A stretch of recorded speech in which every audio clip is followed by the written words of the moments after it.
अस्सलाम वालेकुम। This is the most requested video. आप लोगों में से काफ़ी स्टूडेंट्स के या ये क्वेश्चन था, ये कंसर्न था उनका कि बहुत से डिस्ट्रीब्यूटर्स आप लोगों को कैटलॉग्स नहीं दे रहे होते। वो आपसे कहते हैं कि जी हमारी सारी प्रोडक्ट्स हमारी वेबसाइट पे लिस्टेड हैं, तो आप वहीं से एनालाइज करें और वहीं से अपना ऑर्डर प्लेस करें।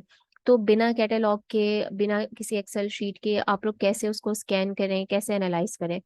तो आज हम डिस्कस करेंगे वेबसाइट स्क्रैपिंग या डेटा माइनिंग। वेबसाइट स्क्रैपिंग क्या होती है? वेबसाइट स्क्रैपिंग में आप किसी भी वेबसाइट का डाटा एक्सेल शीट में एक्सट्रैक्ट कर रहे होते हैं, ठीक है। सिंपल अल्फाज में अगर मैं आपको बताऊं तो वेबसाइट स्क्रैपिंग या डेटा माइनिंग हम इसी को कहते हैं। तो आज मैं बताऊंगी आप लोगों को, आप लोगों ने कैसे करनी है, क्या एक्सटेंशन आपके पास होनी चाहिए। सबसे पहले आप लोगों ने अपने क्रोम पे डेटा माइनर एक्सटेंशन, ठीक है, ये एक्सटेंशन है, ये आप लोगों ने ऐड करनी है। इट्स अ फ्री एक्सटेंशन, कोई कॉस्ट नहीं है इसकी। Add to Chrome.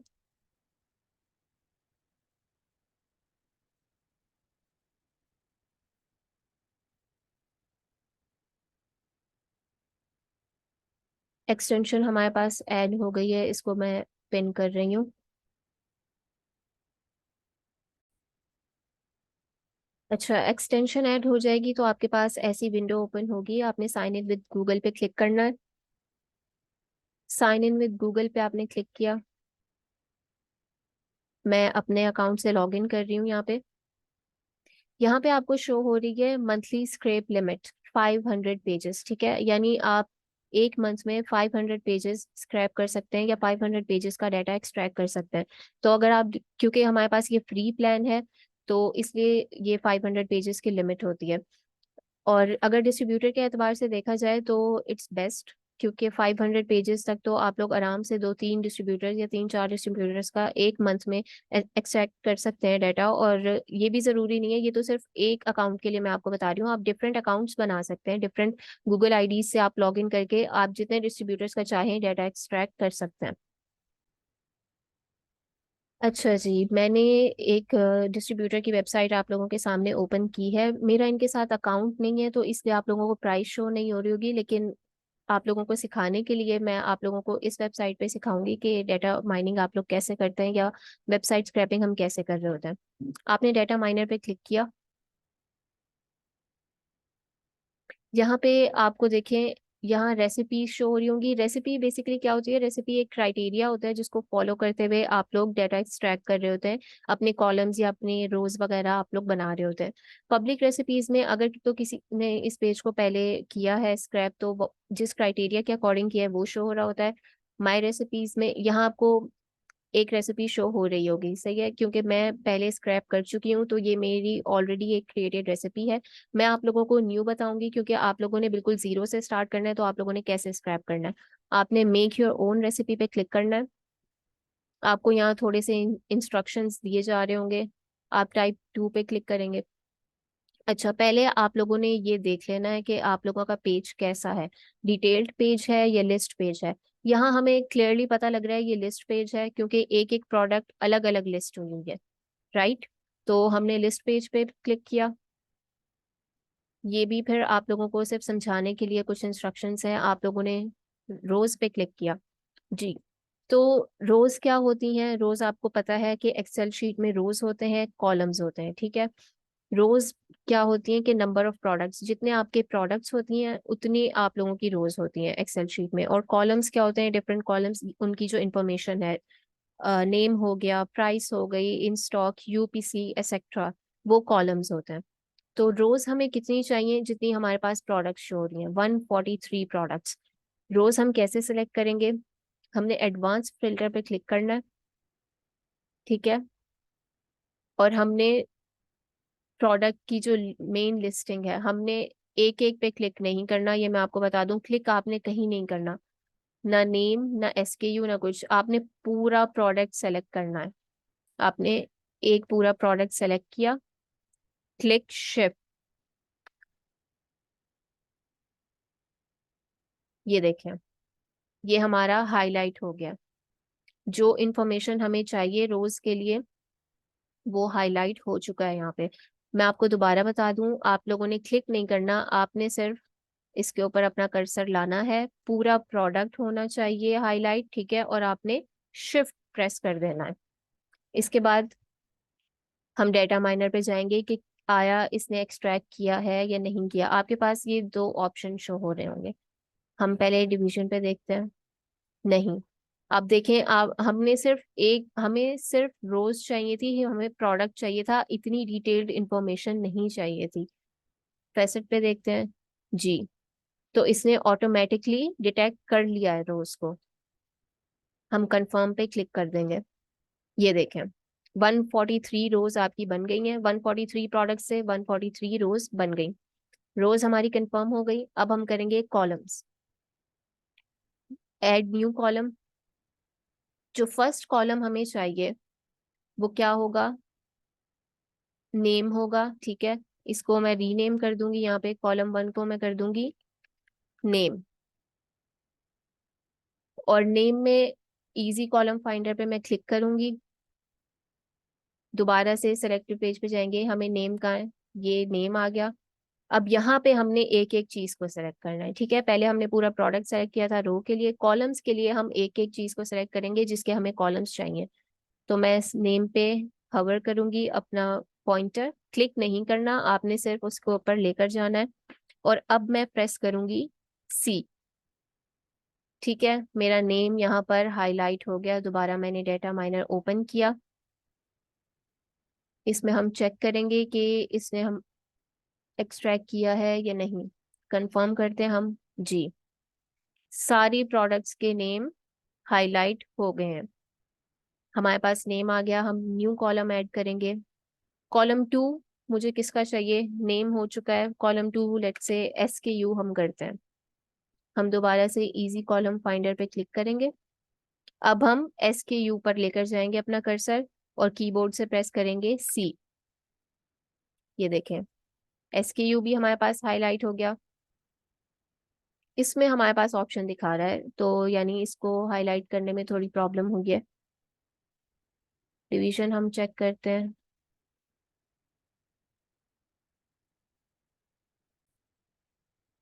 यहाँ हम क्लिक करेंगे SKU पर, ठीक है।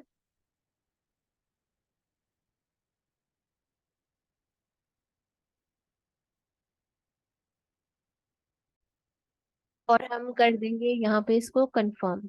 तो अब देखें, सेकंड कॉलम में मेरे पास सारे SKUs आ चुके हैं। और डेटा भी आपको दिख रहा होगा 143 143, यानी बिल्कुल सही स्क्रैप कर रहे हैं हम। जितनी हमारी प्रोडक्ट्स थी उन सब का हमारे पास SKU भी आ चुका है, नेम भी आ चुका है। थर्ड हमारे पास क्या कॉलम है? थर्ड कॉलम में ऐड करूंगी यहाँ पे प्राइस। तो मैं पहले इसको रीनेम कर दूंगी प्राइस। दोबारा हम इजी कॉलम फाइंडर पे क्लिक करेंगे। अब हमने log in to see price. यहाँ पे आपको वैसे प्राइस शो होगी जब आप अकाउंट क्रिएट कर लेंगे डिस्ट्रीब्यूटर के साथ। मुझे इस वक्त शो नहीं हो रही क्योंकि मेरे पास अकाउंट नहीं है। तो लॉग इन टू सी, यहाँ पे प्राइस आपको शो होगी। आपने दोबारा इसके ऊपर पॉइंटर लेके जाना है, प्रेस सी। आपने दोबारा डेटा माइनर पे क्लिक किया, कंफर्म करेंगे इसे एंड सी। हमारे पास 143 प्रोडक्ट्स की प्राइस भी आ चुकी है। तीन कॉलम्स जो मेन कॉलम्स हमें यहाँ शो हो रहे थे, नेम, SKU, प्राइस, हमारे पास आ चुके हैं। हम जाएंगे नेविगेशन पे। अच्छा, नेविगेशन मैं आप लोगों को समझा दूं, इस पेज पर है नहीं, लेकिन नेविगेशन क्या होती है कि नेक्स्ट का बटन होता है, या तो पेज पर 1 2 3 ऐसे पेजेस के नेम होते हैं, तो उसके आगे भी एक नेक्स्ट का या फिर एरो बने हुए होते हैं कि आप नेक्स्ट पेजेस का डाटा भी ऑटोमेटिकली स्क्रैप कर सकें। तो उसमें आप लोग क्या कर रहे होते हैं, इजी नेविगेशन फाइंडर पे क्लिक करके और वही नेक्स्ट के पेज पर आप लोग लेके जाते हैं। समझे, ये नेक्स्ट का बटन है। फॉर एग्जाम्पल इमेजिन कर लें इसको, तो मैं यहाँ पर लेकर आऊंगी अपना कर्सर। और जो मुझे रिक्वायर्ड होगा, जो बटन मुझे प्रेस करने के लिए डाटा माइनर कहेगा, मुझे वो की प्रेस करनी होगी। यूजुअली N होता है, लेकिन सब डिवाइसेस में तकरीबन डिफरेंट बता रहा होता है। तो वो होती है नेविगेशन। उससे क्या होता है कि आप लोगों को नेक्स्ट पेज पर जाकर दोबारा से ये प्रोसेस नहीं करना पड़ रहा होता, एक एक चीज को सेलेक्ट नहीं करना पड़ रहा होता। एक पेज पे आप कर चुके हैं और आपने नेविगेशन पे क्लिक करेंगे तो फिर वो ऑटोमेटिकली आगे के जितने पेजेस होते हैं ना, उन सब का डाटा भी आपको स्क्रैप करके दे रहा होता है। यहाँ पे हमारे पास जावा स्क्रिप्ट का ऑप्शन होता है, इसको हम रहने देंगे। सेव करेंगे हम अपने पास इसको। रेसिपी हमारे पास सेव हो गई है, ठीक है। अब हम करेंगे स्क्रैप इन डेटा माइनर। यहाँ पर हमारे पास एक्सेल शीट में आना शुरू हो जाएगा। एग्जाम्पल देखेंगे आप लोगों, ये देखें जैसे हमने किया था, एक्सेल शीट हमारी ऐसी बनी हुई आएगी। फर्स्ट कॉलम हमारे पास होगा नेम, सेकंड कॉलम हमारे पास होगा SKU, थर्ड कॉलम हमारे पास होगा प्राइस। मैं इसको स्क्रैप करूंगी। ये देखें मेरे पास 143 प्रोडक्ट्स का डाटा आ चुका है स्क्रैप होकर। इसको मैं डाउनलोड कर लूंगी अपने पास। एक्सेल फाइल में हम डाउनलोड करेंगे इसको।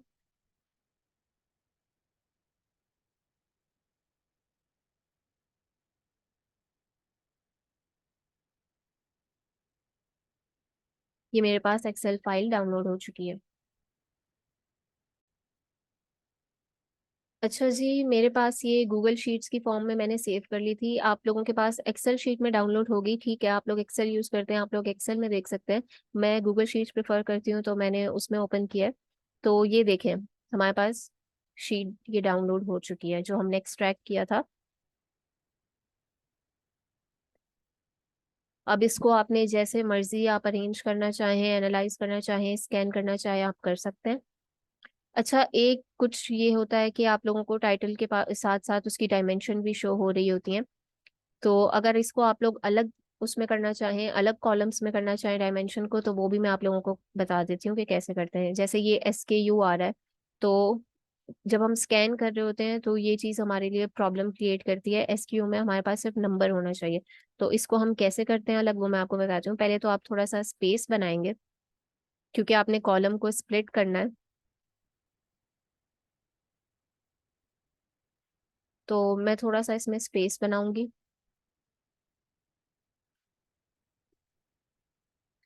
अब मैं इस कॉलम को, मुझे स्प्लिट करना है, तो मैं डाटा पे क्लिक करूंगी, split text two columns, detect automatically यहाँ पे मेरे पास लिखा आएगा। इसमें मैं कस्टम क्लिक करूंगी।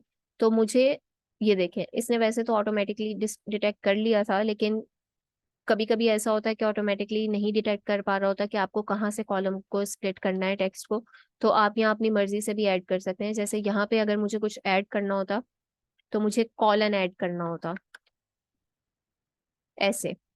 तो कॉलन जहाँ पे आ रहा था, जो कॉलन के इस तरफ वाला टेक्स्ट था और इस तरफ वाला टेक्स्ट था, वो यहाँ पे मेरे पास स्प्लिट हो चुका है अलग अलग कॉलम्स में। इसको मैं SKU कर दूंगी,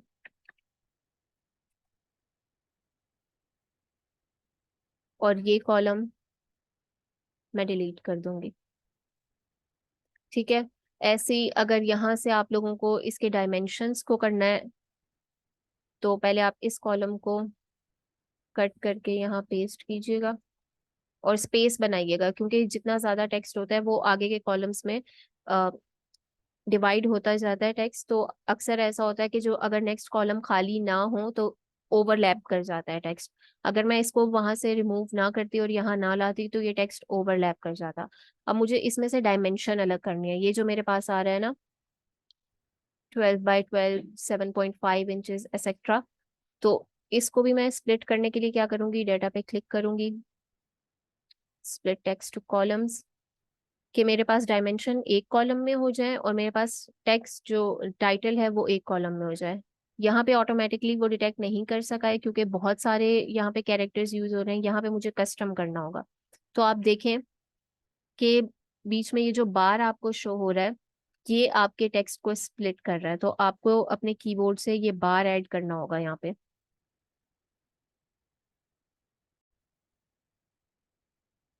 तो ये मैंने यहाँ पे बार ऐड किया, और ये देखें अब मेरा टाइटल एक कॉलम में हो गया है, और जो मेरे पास डायमेंशंस थी वो दूसरे कॉलम में चली गई हैं। तो इसको मैं रीनेम कर दूंगी डायमेंशंस, ठीक है। अब ये मेरे पास आ गया। एक कॉलम मैंने यहाँ से आई थिंक सेपरेट किया था, ठीक है। जो भी था वो कॉलम, उसको बस जैसे आप लोगों ने अपनी एक्सेल शीट को आप करना चाहें अरेंज, उस तरीके से आप अरेंज कर सकते हैं। ये मैंने आप लोगों को इसलिए बता दिया था ताकि आके आप लोगों को कोई कंफ्यूजन ना हो, जब आप लोग स्कैन करने जाएं तो कोई प्रॉब्लम ना हो आप लोगों को। ठीक है, अक्सर ऐसा होता है कि टाइटल के साथ ही डायमेंशंस वगैरह मिक्स हुई होती हैं, या फिर नेम के साथ ही उन्होंने अटैच की होती हैं बाकी कोई इन्फॉर्मेशन। तो जब आप लोग एक्सट्रैक्ट कर रहे होते हैं ना, तो वो साथ आ जाती है इसके। तो उसको आप लोग अपने हिसाब से देख लीजिएगा, आप लोगों ने कैसे स्प्लिट करना है, कैसे शीट को अरेंज करना है। ये मैंने आप लोगों को एक्सट्रैक्ट करके दिखा दिया है, and I hope it helps. Okay जी, अल्लाह हाफिज।